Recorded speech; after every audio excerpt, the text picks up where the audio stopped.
vaticanocatólico.com. Quiero tomar esta oportunidad de ofrecerles una serie de 8 audios llamado Los 10 Mandamientos, Explicación y Ejemplos.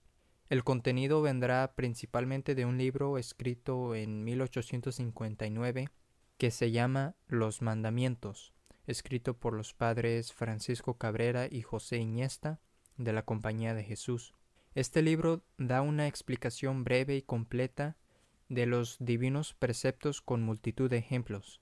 Esta serie de 8 audios se divide según lo indicado en el índice de este libro. Por lo tanto, el primer audio será sobre el primer mandamiento, amar a Dios sobre todas las cosas, donde conoceremos de la virtud de la fe, de la esperanza, de la virtud de la caridad y de la virtud de la religión. El segundo audio será sobre el segundo mandamiento, no tomarás el nombre del Señor tu Dios en vano. En este audio conoceremos sobre el juramento, blasfemias y el voto. El tercer audio aprenderemos sobre el tercer mandamiento, que dice: acuérdate de santificar el día del sábado, y no harás obra ninguna en el sábado. En este audio conoceremos la profanación del día de fiesta y el de oír misa, siempre y cuando la Iglesia les propone a los verdaderos católicos esa opción legítima. El cuarto audio será sobre el cuarto mandamiento, honra a tu padre y a tu madre. En este audio conoceremos sobre las obligaciones de los hijos, las obligaciones de los padres de familia, sobre el arreglo para un buen padre de familia, y además las obligaciones de los padres espirituales y políticos, amos y criados, suegras y nueras, y por último las obligaciones de los maridos y mujeres. El quinto audio trataremos del quinto mandamiento, no matarás.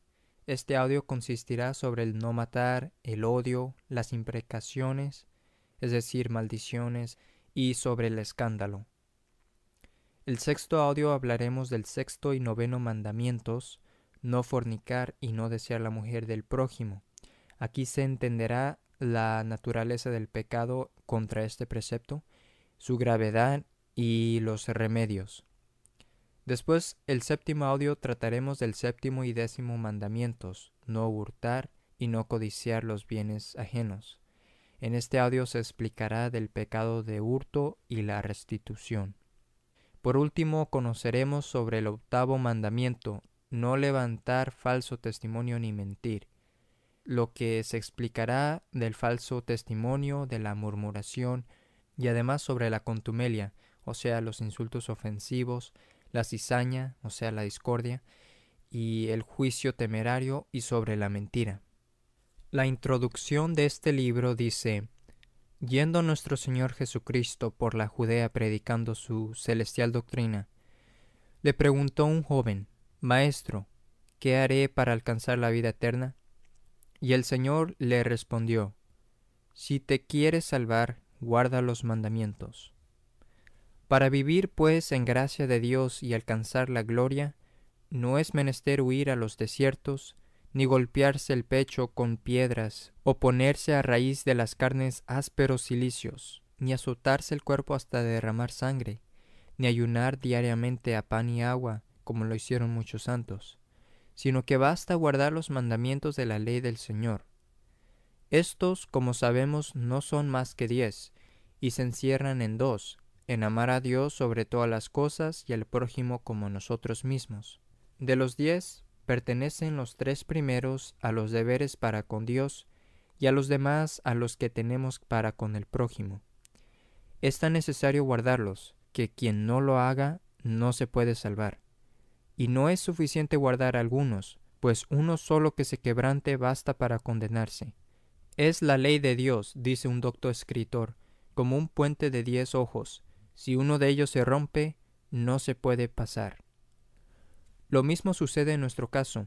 Si se quebranta cualquier precepto, no se puede entrar en el cielo.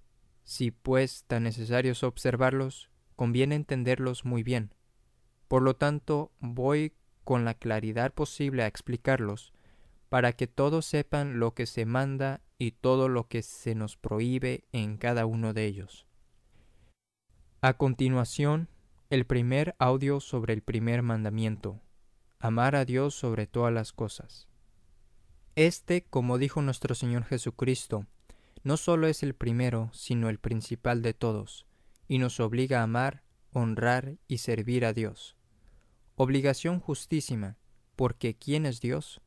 Un Señor omnipotente que con un simple acto de su voluntad hace cuanto quiere, soberano a quien todas las cosas están sujetas, creador y conservador de todas ellas y de quien por consiguiente dependemos, como la luz depende del sol. Tan sabio que nada ignora de lo pasado, presente y futuro, eterno, sin principio ni fin, inmenso que en todo lugar se halla, santísimo que no puede hacer cosa mala, justísimo que no deja sin premio nada que sea bueno, ni sin castigo nada que sea malo, misericordioso con los pecadores arrepentidos, amorosísimo con los que le aman. En una palabra, bondad infinita, que no puede ser mejor ni más perfecto de lo que es.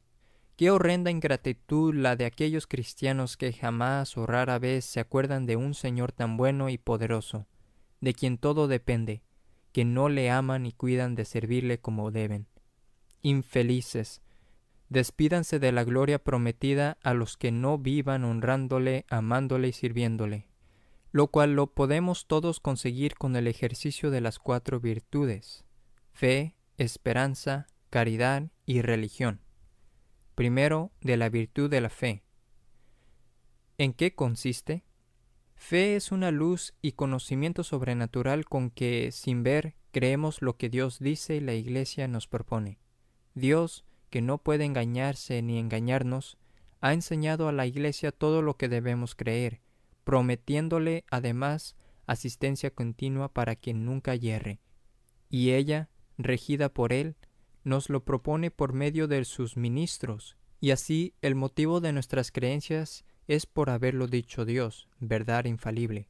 De suerte que no bastaría creer porque los padres, maestros o párrocos así lo enseñan, que esto sería fe humana, sino que debemos firmemente creerlo por ser verdades o misterios revelados por Dios. Entre los cristianos presos en Antioquía durante una persecución, había un niño de 7 años llamado Barula. Preguntando por el juez por qué creía las verdades de la fe, respondió: «Porque mi madre me las ha enseñado». «¿Y a tu madre quién se las enseñó?» «La Iglesia». «¿Y a la Iglesia?» «Dios». Sobre la necesidad de la fe.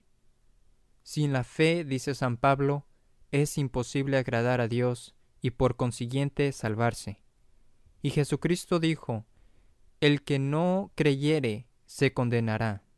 Nosotros creemos por dicha nuestra, y por ello nos corre mayor obligación de agradecer al Señor el beneficio de haber nacido en tierra de cristianos y recibido con el bautismo la fe verdadera. Mas se advierta que no basta creer algunos misterios nomás, han de ser todos, y el que negase uno solo, creyendo de corazón, por ejemplo, que no hay infierno o cualquier otro error contra la fe, sería un hereje, aunque creyese y confesase todos los demás. ¿Pero hay obligación de saber en particular todas y cada una de las verdades de la fe? No, sino solamente algunas. Y de estas, la primera y principal para todos, en todo tiempo, es que hay un solo Dios, que premia a los buenos con gloria eterna y castiga a los malos con pena eterna. Saber esto y creerlo es tan necesario que si llegado uno, quien quiera que sea, al uso de la razón, muriese sin saberlo o creerlo, de ninguna manera se podría salvar. La segunda y la tercera son del misterio de la Santísima Trinidad, esto es, que en Dios hay 3 personas distintas, Padre, Hijo y Espíritu Santo, pero que no son más que un solo Dios, porque no tiene más que una esencia y naturaleza. Y el misterio de la encarnación es a saber, que la segunda persona, que es el Hijo, se hizo hombre en las entrañas purísimas de la Virgen María, por obra del Espíritu Santo, y que este Señor es Jesucristo, que nació y murió para salvarnos. ¿Qué cuenta tan estrecha darán a Dios los padres y madres de familia que no enseñen a sus hijos cosas tan necesarias? Hijos desgraciados, la pereza de vuestros padres os pone en peligro de perder el cielo. Además de lo dicho, estamos obligados bajo pena de pecado a saber y entender, a lo menos en cuanto a la substancia, el credo, el Padre Nuestro y el Ave María, los mandamientos de la ley de Dios y de la Iglesia, los sacramentos más necesarios para todos, que son el bautismo, la confesión y comunión, y los demás el que los haya de recibir. De todas las otras verdades de nuestra fe, basta para salvarse creer en general todo lo que cree y enseña la Santa Madre Iglesia. Aquí dirá tal vez algún muchacho o muchacha de pocos años: yo eso no lo sé, ¿habré pecado? Si sabías que tenías obligación de aprenderlo y no lo procuraste, no hay duda que fue pecado de negligencia, y en él estarás hasta que hagas lo posible por aprenderlo. Aunque mayor será el de vuestros padres y madres, si la ignorancia ha sido por culpa y descuido suyo. Algunos dicen que sus hijos son rudos o de mala memoria. Si fuese así, de cierto, ni el hijo ni el padre pecarían. Mas ese muchacho de tan poca memoria, ¿no es aquel mismo que ya sabe palabras y coplas indecentes? ¿Cómo las ha aprendido? Padres y madres, son excusas vanas y Dios os espera en su tribunal. Mayor cuidado aún se ha de poner en mirar los libros y periódicos que ahora se leen. Gran veneno contra la religión y las buenas costumbres corre de poco tiempo acá, y apenas hay casino, café y peluquería donde no se propine el veneno en forma de periódico o de revista. Antiguamente perseguían a los cristianos y los encerraban en los calabozos y les confiscaban sus bienes y les hacían morir en el fuego. Hoy, los modernos perseguidores no quieren fuego, ni espadas, ni calabozos. No quieren martirios, prefieren periódicos y revistas que disipen y hagan a los cristianos tibios para que sus hijos sean ya impios e incrédulos. Sepa pues todo el mundo que los periódicos y revistas malos no pueden leerse, y no se diga que es bueno leer de todo, porque esto equivaldría a decir que es bueno comer y beber de todo, incluso el mismo veneno. ¿Habéis visto con qué diligencia se examinan los alimentos antes de presentarlos en los mercados públicos? Porque a veces hay ovejas, terneras y cerdos que están enfermos. Los municipios encargan a un experto en la materia que los examine y mire y remire, y si éste halla que la carne es mala, la apartan y la arrojan fuera. Si en unos alimentos que de sí son buenos ponemos tanta diligencia en examinarlos, solamente por el peligro de que alguna vez pueden ser nocivos, ¿qué no deberemos hacer en los alimentos del alma? Y si los alimentos del cuerpo, una vez probado que son malos, no los queremos comer, aunque nos lo regalen, ¿por qué no hacemos igual con los manjares del espíritu? Ojalá que así como el que expende alimentos malsanos es castigado por la autoridad, así también fuera castigado el que exhibe o vende periódicos malos. Esto sería lo justo y lo lógico. Pero ya que esto no se hace, tengamos nosotros este cuidado, y el que no quiera envenenar el alma, el que no quiera perder la fe, arrójese de sí esos libros y periódicos como arrojaría el veneno si se lo presentaran en la mesa. Diréis que algunos hombres leen periódicos malos y a pesar de esto van a misa y son buenos católicos. A estos respondo con brevedad diciendo sencillamente que esos hombres son malos católicos y si no les excusa la ignorancia y mueren en esa disposición, se condenan. Miren estos tales los pecados que cometen en un solo acto. Primero, cometen pecado de desobediencia, porque los periódicos malos están prohibidos por el derecho natural y algunos por el derecho eclesiástico, y así el que los lee quebranta ambos derechos. Segundo, cometen pecado de cooperación, pues con su dinero favorecen la causa de los enemigos de Dios. Tercero, pecan por exponerse al peligro de perder la fe, porque así como el que se junta con un cojo, dice el adagio que al cabo del año es cojo y medio, así el que comienza a leer periódicos tibios acaba por ser más que tibio. ¿Cuántos han comenzado a leer periódicos malos solo por saber noticias o porque no son socios del club?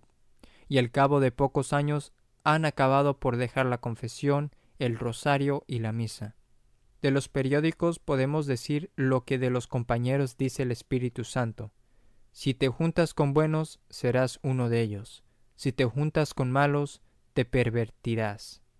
El cuarto pecado que cometen es el del escándalo, y este suele ser más grave, porque no contentos con exponerse al peligro de perder la fe, incitan prácticamente a que otros también se expongan. Dicen, fulano va a misa, pertenece a la Acción Católica y a pesar de ello lee esos periódicos. Luego también lo puedo hacer yo, luego no será tan malo como dice el señor cura. Y así, ¿qué sucede? Que poco a poco se pierde el horror a esa prensa y acaban por leerla todos. El Papa clama en sus encíclicas, los obispos claman en sus pastorales, el párroco clama en sus sermones, y todos estos clamores de los padres de la Iglesia se estrellan y quedan ineficaces. ¿Veis ahora el mal inmenso que resulta de esos periódicos? Cometéis pecado de desobediencia y de cooperación, el cual os pone en peligro manifiesto de naufragar en la fe, y sois reos del pecado de escándalo, con el cual robáis almas a Dios y las dais al demonio.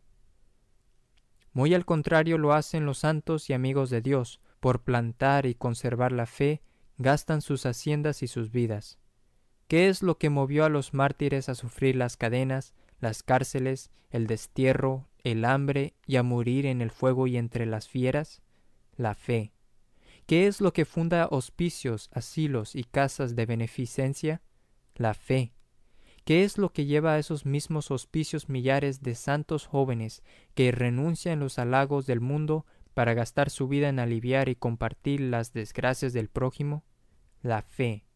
Sin la fe no habría un San Vicente de Paul, que buscaba a los enfermitos y los curaba él mismo con sus propias manos. Sin la fe no habría un San Juan de Dios, que se sacrificaba por los huerfanitos pobres. Sin la fe no habría un San Juan de Mata, con voto de venderse por esclavo por comprar así la libertad de los cautivos. La fe es el mayor tesoro del mundo. Los mismos hombres impíos, cuando quieren hablar con sinceridad, lo confiesan llanamente. Oír a Federico II, rey de Prusia, que era incrédulo. Miraba este rey a los católicos cuando salían de la iglesia, y viéndoles dijo a sus amigos, «Felices ellos que tienen fe». Federico tenía razón, porque vivir sin fe no es vivir. Y si a un ciego le dijesen, goza un día de las bellezas del mundo para cegar de nuevo para siempre. Si a un prisionero le dijesen, goza un día de libertad para volver de nuevo las cadenas. Si a un padre le dijeran, acaricia hoy a tus hijos para perderlos mañana. Ese ciego, ese prisionero y ese padre contestarían que ver un solo día no es ver, amar un solo día no es amar, y gozar un momento de libertad para perderla después es peor que no haberla conocido. Del mismo modo puede decirse del hombre que no cree en la vida eterna. Vivir sin fe no es vivir. Estando San Luis, rey de Francia, en Poissy, pequeña ciudad de 6 leguas de París, dijo a los cortesanos que la acompañaban, «Aquí en Poissy he recibido yo el favor más grande de todos, y por lo mismo el que yo más aprecio». Maravillados los cortesanos replicaron al rey, «Señor, quizá confunda Poissy con Reims, donde su majestad fue ungido y coronado rey». «No», insistió el monarca, «allí», señalando la iglesia, «allí fui bautizado, allí recibí de Dios el hábito de la fe. ¿De qué me serviría ser rey si no tuviera fe y esperanza en Dios? Pensemos nosotros lo que vale la fe y demos gracias a Dios de haber nacido en tierra de cristianos. Empero, si la fe es de todo punto necesaria para salvarse, no hemos de creer que sea suficiente, porque como dice el apóstol Santiago, ¿de qué nos sirve la fe si no hay buenas obras? ¿Nos salvará acaso la fe sin ellas? Decís que hay Dios y lo creéis. También dice el apóstol, creen y tiemblan los demonios de pronunciar el nombre del Señor.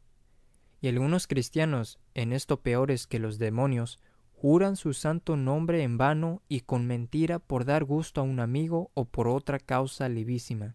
Otros por una nonada que pierden o les quitan o por otra injuria o contratiempo, se vuelven contra Dios y blasfeman, pecado enorme. y así otros por diferente estilo. ¿De qué les servirá creer que Jesucristo está realmente en el Santísimo Sacramento, si callando pecados en la confesión se atreven a recibirle sacrílegamente?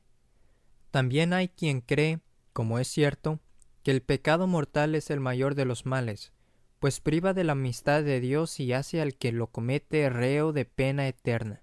Y con todo cada vez peca con más facilidad y como quien bebe un vaso de agua.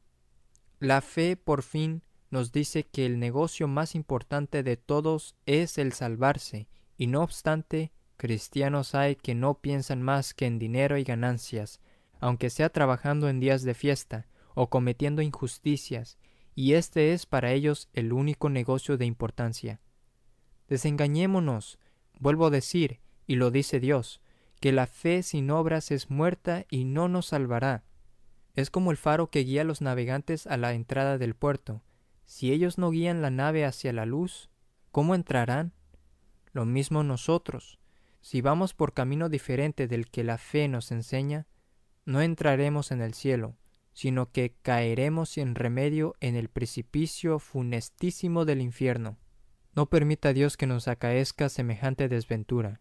Y si la conciencia nos remuerde de haber vivido hasta aquí poco conforme a la fe católica, lloremos el extravío.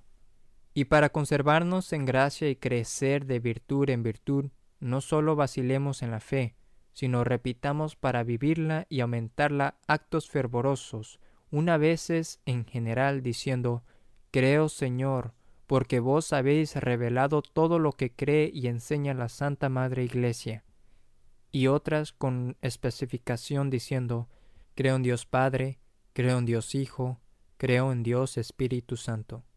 Y así es de esperar que nunca perdamos su santo temor, y con él iremos constantes por el camino de los mandamientos, único por donde se llega a la eterna bienaventuranza.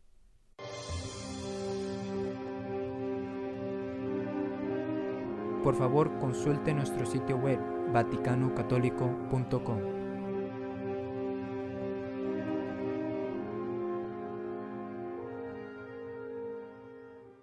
Segundo, de la virtud de la esperanza. Naturaleza de esta virtud. Es una virtud sobrenatural, por la cual esperamos firmemente que Dios nos concederá la gloria eterna y los medios para alcanzarla. La gloria es lo primero que hemos de esperar, es decir, que después de esta vida nos llevará el Señor a verle y a gozarle en compañía de los ángeles y santos para toda la eternidad. Mas como para conseguir esta dicha son necesarios algunos medios. Lo segundo que por esta virtud hemos de esperar son estos medios. ¿Cuáles son? Ante todas las cosas, como el que ha pecado no puede entrar en la gloria sin que Dios le perdone, hemos de esperar que, si de veras nos arrepentimos, nos perdonará. Además, como para salvarse hay que hacer buenas obras y no podemos hacerlas sin que el Señor nos asista con su gracia, hemos de esperar que si hacemos lo que está de nuestra parte, Dios nos concederá su gracia para vivir de modo que nos salvemos. Por tanto, la suma de todo lo que hemos de esperar es la gloria eterna, el perdón de los pecados y los auxilios de la gracia del Señor. Pero, ¿qué motivos tenemos para esperar con tanta confianza todo esto? Que Dios puede dárnoslo por ser todopoderoso, que lo desea por ser infinitamente bueno y misericordioso, y que nos lo ha prometido, y siendo fidelísimo no puede faltar a su promesa. Llevaba a una aldeana a vender a la ciudad un cántaro de leche, y yendo por el camino se hacía a sí misma los siguientes cargos: venderé esta leche por 10 reales. Con ellos compraré una gallina, la cual ha de poner muchos huevos, y con el producto de su venta compraré un lechón. Este lo venderé para comprar con su dinero un caballito a mi hijo. ¡Qué bizarro andará! Ya me parece que lo veo montando en él. Y pensando esto, fue tal su regocijo que empezó a saltar, y a los saltos cae el cántaro, se quiebra en 100 pedazos y se derrama por el suelo toda la leche. Adiós leche, adiós gallina, adiós lechón, adiós caballito, y adiós todas las esperanzas e ilusiones de la lechera. Esta infeliz puso su esperanza en un cántaro de leche, y su esperanza salió fallida.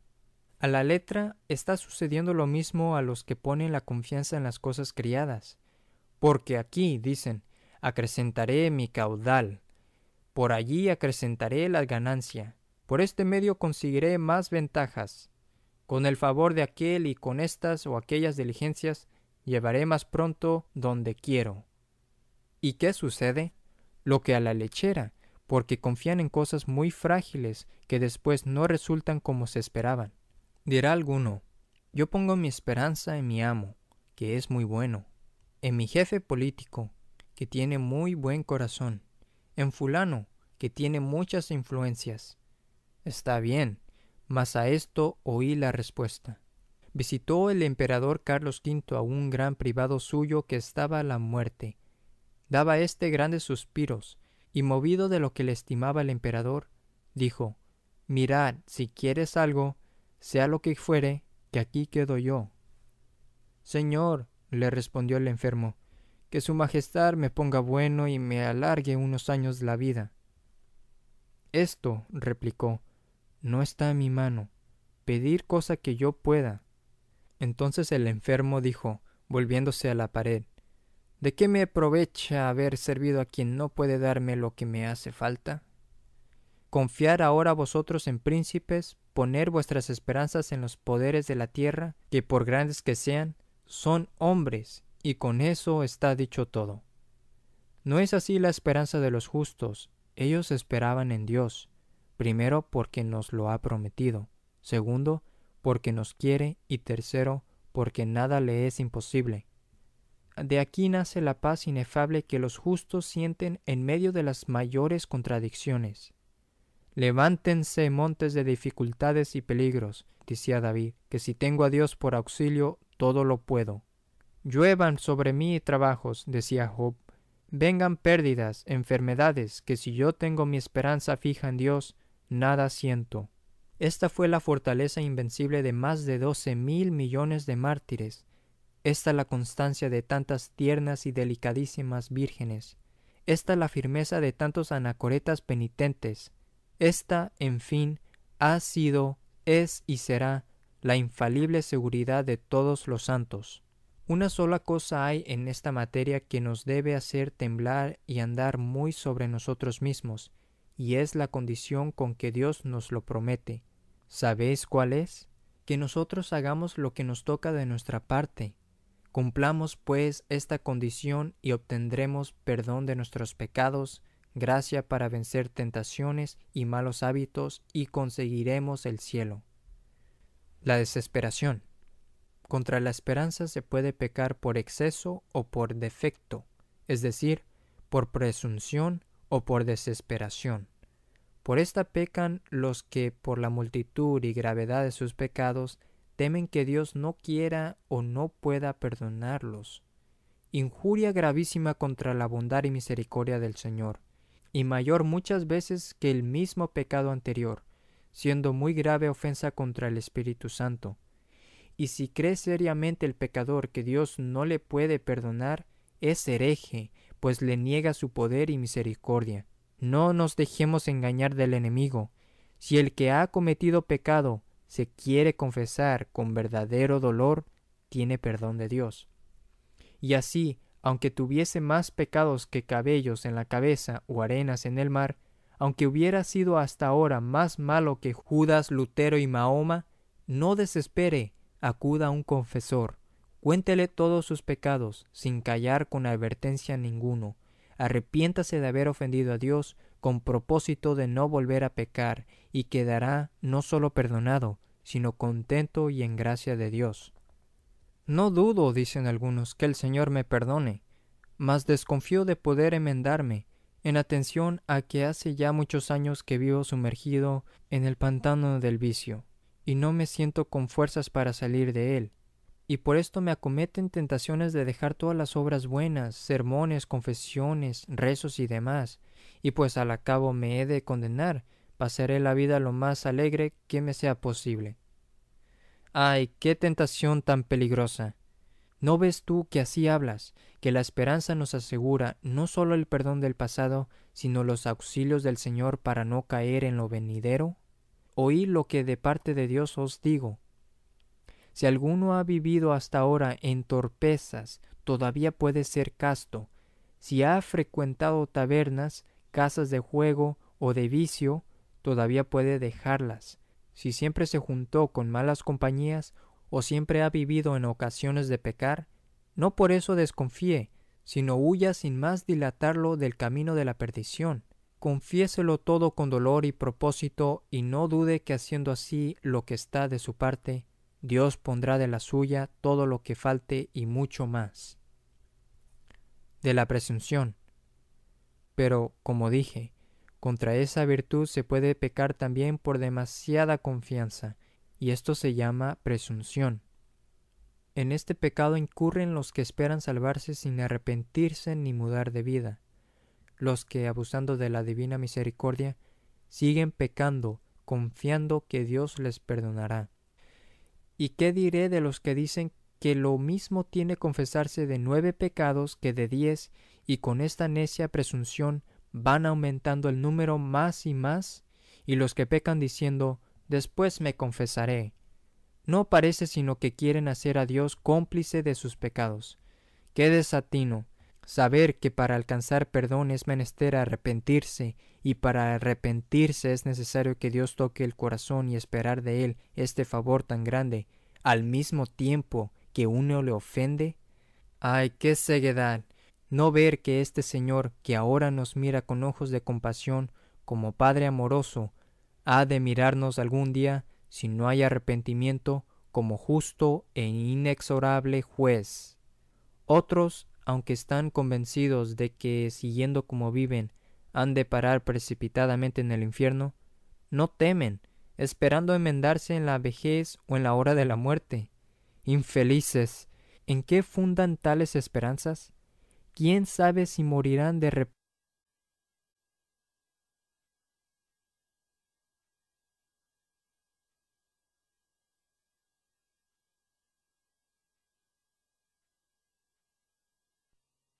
sin decir siquiera Jesús? ¿Cuántos se acuestan buenos y sanos, y dormidos los halla la muerte, y de pronto se encuentran en las llamas del infierno? Y aunque mueran algunos en la cama y asistidos de sacerdotes, ¿es cierto que, en tal caso, se hacen siempre buenas confesiones? Exhortaban a cierto joven de mala vida a que se enmendase, y él respondió siempre, todavía hay tiempo. Se encontró con sus enemigos una noche, hiriéndole mortalmente, acudió un confesor, animándole a confesarse, mas él no contestaba sino estas palabras: Cuando Dios quiso, no quise yo, y ahora que yo quisiera, Dios no quiere. Y así murió desesperado. De esta manera suelen morir muchos de los que dejan la confesión para la hora de la muerte, o desesperados o entontecidos. Por tanto, nadie abuse ahora de la divina misericordia, porque cual es la vida, por lo común es la muerte.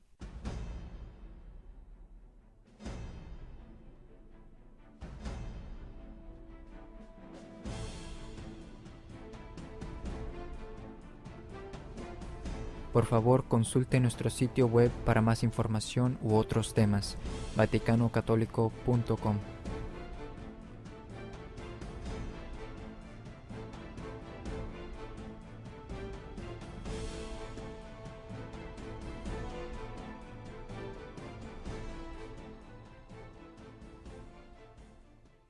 Tercero, de la virtud de la caridad, para con Dios. La caridad, como dice San Pablo, es la más noble de todas las virtudes, y consiste en amar a Dios sobre todas las cosas, y al prójimo como nosotros mismos por amor de Dios. Una grande acción hecha sin amor de Dios tiene poquísimo peso.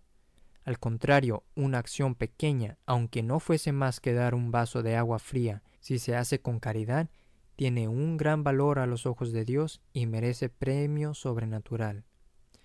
Siendo pues tan importante y necesaria la virtud de la caridad, importa en gran manera entender bien su naturaleza y las consecuencias prácticas que de ella dimanan. Al mandarme Dios que yo le ame, no me manda que le ame con un amor tierno y sensible, como el que una madre tiene a sus hijos. Esto no depende de mí. Tampoco me manda que le ame con un amor violento o forzado, como el que un soldado tiene a sus jefes. No sería honroso para él ser amado de tal suerte. Ni tampoco con un amor que tenga cierto agrado de fervor.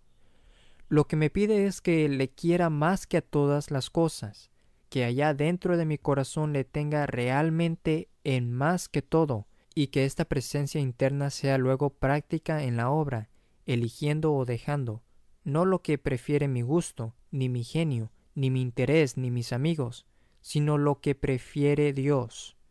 Ejemplos prácticos ayudarán a entender esta doctrina. Un hombre repartía por las casas y vendía por las calles toda clase de periódicos malos.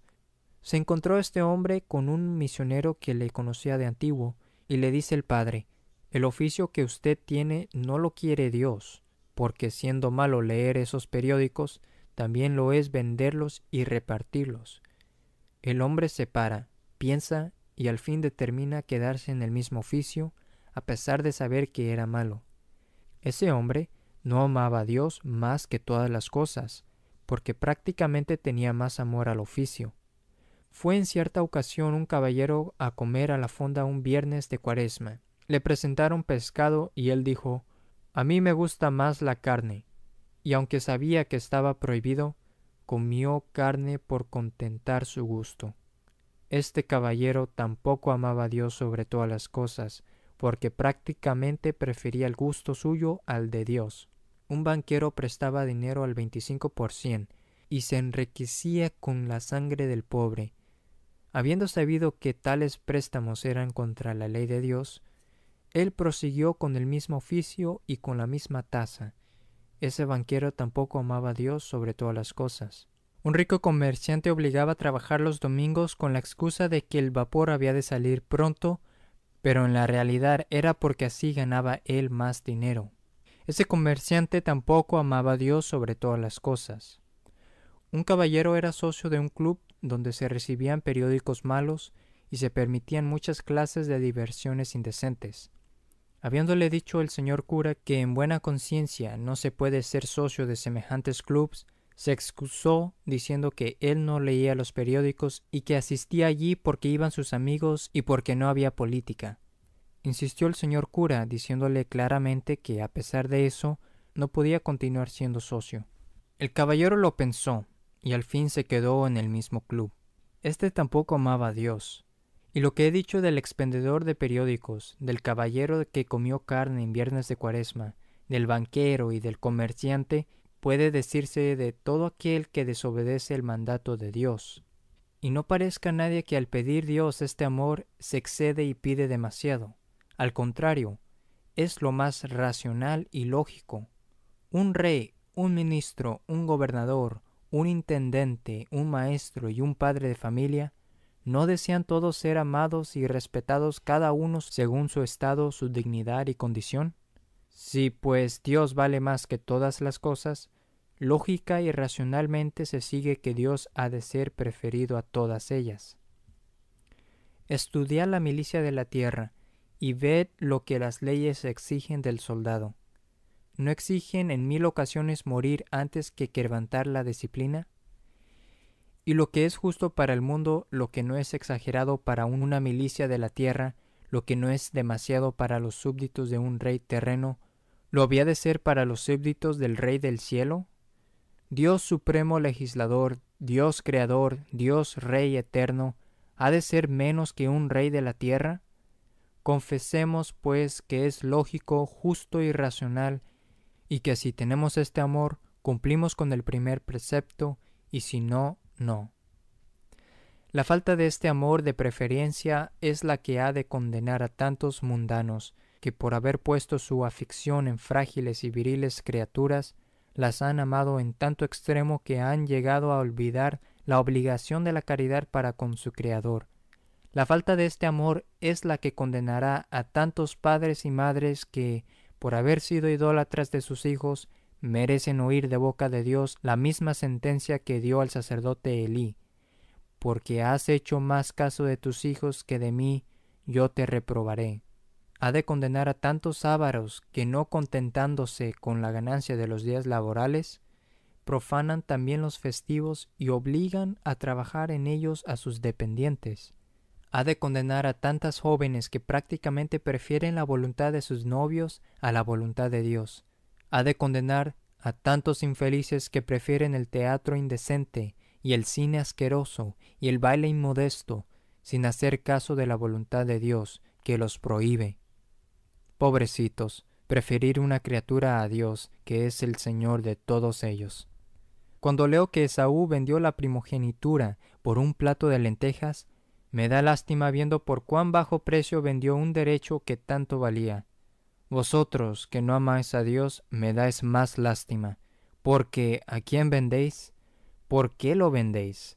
Examinadlo ahora mismo y poneos bien con Dios lo antes posible. La caridad al prójimo. Además, como dije, estamos obligados a amar al prójimo como a nosotros mismos por amor de Dios. Así lo dijo Jesucristo por San Mateo: amarás a tu prójimo como a ti mismo. Y por lo tanto, peca el que se alegra del mal o tiene pena del bien del prójimo, comprendiéndose en el nombre de prójimo todos los que son capaces del cielo, por malos y pecadores que ahora sean, y aunque sean enemigos nuestros, en la inteligencia de que el que no los ame tampoco amará a Dios, por ser ambos amores inseparables. Y así como no basta amar a Dios solo interiormente, si no lo mostráramos con las obras, así no es suficiente no desear mal al prójimo y quererle bien, sino hay que ejercitar con él las obras de misericordia, tanto espirituales como corporales, que estén a nuestro alcance, dándole, si podemos, limosna, corrigiendo con amor los defectos cuando esperamos que aprovechará el aviso, consolando al afligido enfermo y sobre todo no dando a nadie ocasión de pecar con nuestro ejemplo, que es lo que se llama escándalo. Diréis que amar al prójimo y hacerle bien es muy difícil. Respondo que si en el prójimo miráis solo su carácter, sus defectos, impaciencias y desagradecimientos, sí que es muy difícil, pero si en él miráis la imagen de Dios, os será fácil. Santa Isabel vio a un leproso y, movida de su ardiente caridad, lo lleva a palacio, lo acuesta en la cama real y allí ella misma, con sus propias manos, comienza a curar con gran diligencia las asquerosas y hediondas llagas del enfermo. Supo el rey que el leproso estaba acostado en su propia cama y, claro está, se enojó con la reina y determinó despedir al leproso. Va con este intento a las habitaciones de su esposa, entra en el dormitorio y ¡qué sorpresa! En vez de encontrar al leproso, encuentra a Cristo crucificado. El rey, herido por la gracia de Dios, se arrodilla y pide perdón a Cristo nuestro Señor y a su propia esposa, y comenzó a hacerle fácil lo que hasta entonces le era muy difícil. Si en vuestra esposa no ves más que una mujer desgraciada, si en vuestros hijos solo ves unos chicos desobedientes, si en vuestros criados solo ves hombres interesados, si en vuestros compañeros solo ves la índole de su carácter, entonces es muy difícil amarles. Pero si en tu esposa y en tus hijos y criados y compañeros ves la imagen de Dios, si consideras que lo que haces a ellos lo haces a Dios, entonces te será muy fácil. San Ambrosio, a un asesino que había atentado contra su vida, le señaló una pensión para que pudiera vivir cómodamente. Santa Catalina de Siena sirvió por mucho tiempo a una señora que le había quitado la fama con calumnias. Cuéntase además en la vida de San Juan el Limosnero que un huésped de Alejandría maltrató injuriosamente a un pariente del santo. Éste le respondió: «Ya que ha sido tan temerario, quiero enseñarle su deber y tratarle de modo que llene de admiración a toda la ciudad». ¿Y qué hizo? Mandó a su mayordomo que no recibiese nada de lo que aquel huésped debía pagarle todos los años, y toda la ciudad admiró realmente esta extraña venganza del santo. Así se han vengado todos los santos y así se han santificado.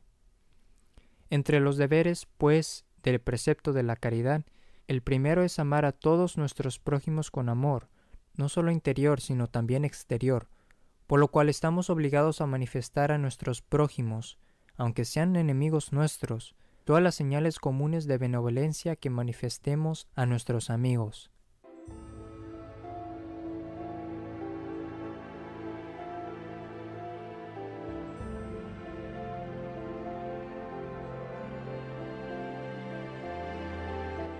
Por favor, consulte nuestro sitio web para más información u otros temas, vaticanocatólico.com.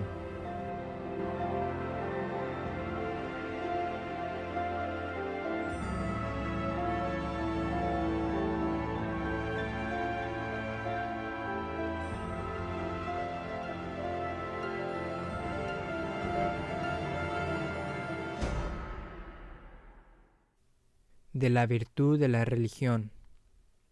Vamos a ver por último en qué consiste la virtud de la religión. ¿A qué nos obliga también el primer mandamiento?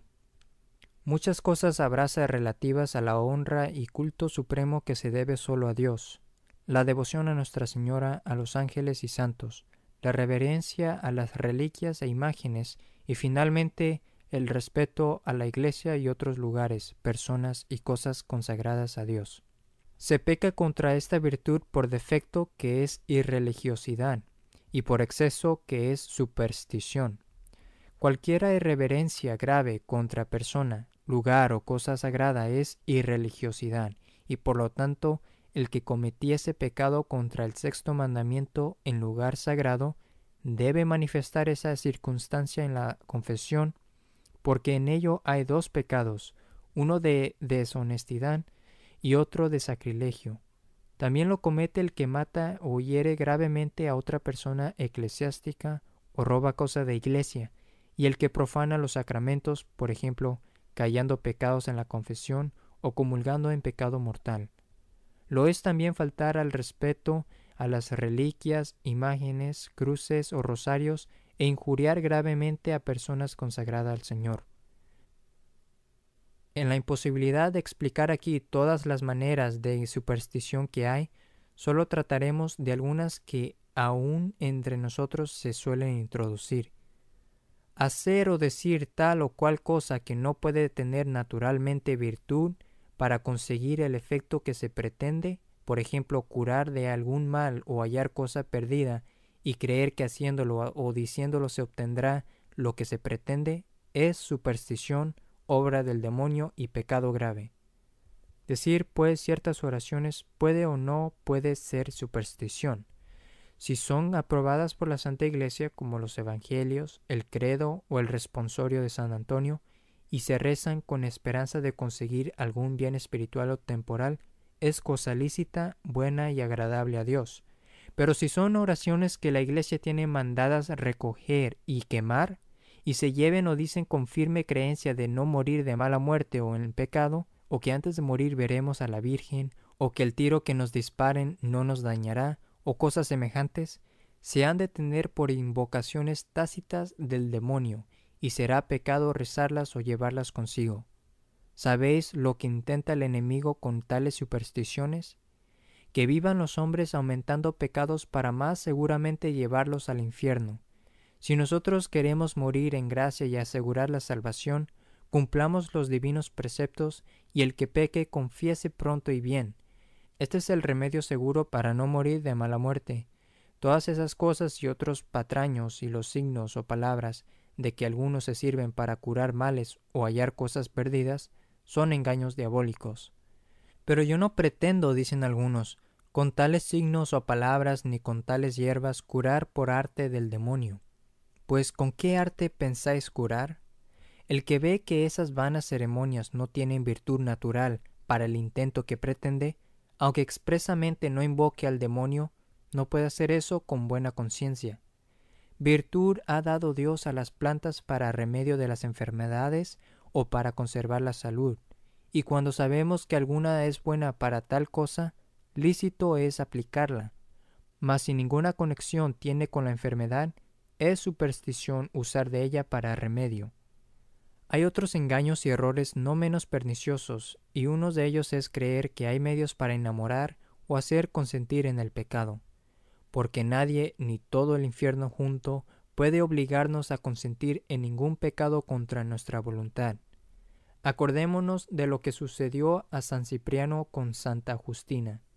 Siendo el santo todavía gentil y viendo que no lograba seducir a Justina, acudió al arte diabólico, y el demonio confesó que nada podía con los que siguen e imitan a Jesucristo, por lo cual, despreciándole San Cipriano, renunció a la idolatría y murió mártir juntamente con la santa. No hay hierbas ni medicinas para hacer que ofendamos a Dios. Otros ardides tienen más seguros los enemigos para inducirnos a pecar, conversaciones amorosas, descuidos de padres y madres. Estas son las bebidas y hechizos que más facilitan las ofensas de Dios y la condenación eterna. También es error muy grosero de personas ignorantes al achacar a hechizos ciertas enfermedades de niños o animales, sin más motivo que el haberlos tal vez mirado a alguna vieja con malos ojos. Nadie crea tales disparates, que sería mal pensado, y mucho peor el andar llamando bruja y hechicera a la que sospechan que fue la causa, porque los males vienen de causa natural, de haber hecho daño la comida o la bebida, o de la intemperie o cosas semejantes, o los permite Dios para castigo de nuestros pecados, o para ejercitar la paciencia, o con otros fines secretos de justicia y misericordia. Convenzámonos de esto y nunca juzguemos mal del prójimo, y si hemos juzgado, confesémonos. Y si alguno ha quitado la estimación, obligado queda a restituirla. En fin, vivamos como cristianos y en las enfermedades y trabajos acudamos al Señor, a la Virgen y a los santos, y de esta manera hallaremos remedio, alivio y consuelo. Acordémonos, pues, que el primer mandamiento nos obliga a tener fe, esperanza y caridad, y hacer actos de estas virtudes y de la religión. Demos incesantes gracias al Señor porque nacimos en tierra de cristianos. Apoyemos la esperanza en las promesas divinas, en los méritos de Jesucristo y en nuestras buenas obras. Amemos a Dios y al prójimo, veneremos al Señor, a la Virgen y a los santos.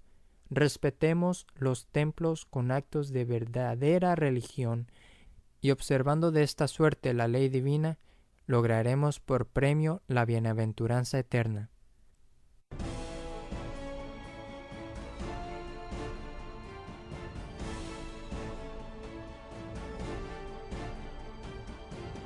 Por favor, consulte nuestro sitio web para más información u otros temas.